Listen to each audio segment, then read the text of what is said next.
Under the Manrega Act, it is the responsibility and duty, it's a mandatory duty of the central government. It's not the wish or choice, but it's the mandatory duty of the central government to provide 100 days work.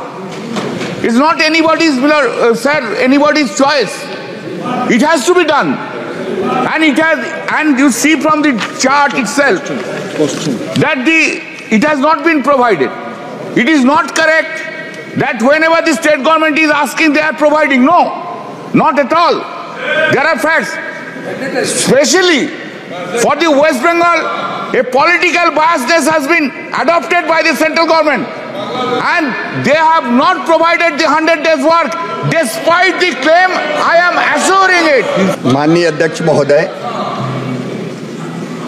ये हमारी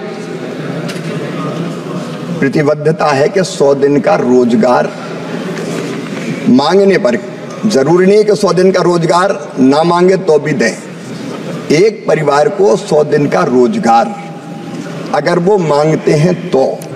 और इसलिए माननीय अध्यक्ष महोदय, कई परिवार ऐसे जो 50 दिन का रोजगार मांगते हैं, कोई 60 दिन का रोजगार मांगते हैं, लेकिन जितने दिन का वो रोजगार मांगते हैं उतना रोजगार दिया जाता है। और मैं कह रहा हूं, ये नरेंद्र मोदी जी की सरकार है जिनने आवंटन को 3 गुना ज्यादा बढ़ाया। इस साल भी 86,000 करोड़ रुपए का प्रावधान किया गया है।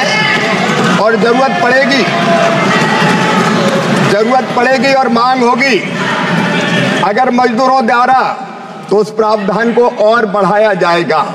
लेकिन माननीय अध्यक्ष महोदय, मैं बहुत विनम्रता के साथ कहना चाहता हूं, ये योजना है रोजगार मजदूर को देने के लिए। प्रधानमंत्री ने यह भी कहा है, एक स्वर्गीय प्रधानमंत्री कहते थे, 1 रुपया भेजता हूं 15 पैसा पहुंचता है। लेकिन नरेंद्र मोदी जी ने कहा, ना खाऊंगा ना खाने दूंगा। अगर इस योजना का कोई दुरुपयोग कर रहा है, अनियमितता कर रहा है, गाइडलाइन के बाहर जाके काम कर रहा है, फंड को डाइवर्ट कर रहा है, योजना का नाम बदल रहा है, तो ऐसे मामले में हम जनता के पैसे को खाने नहीं देंगे, उस पर जरूर हम कार्रवाई करेंगे। और पश्चिम बंगाल ने यह किया है, कई अनियमितताएं पश्चिम बंगाल ने की, फंड डाइवर्ट किया गया, योजनाओं का नाम बदला गया है। माननीय अध्यक्ष महोदय, FIR हुई है, और ये सरकार ऐसे अधिकारियों को बचाने का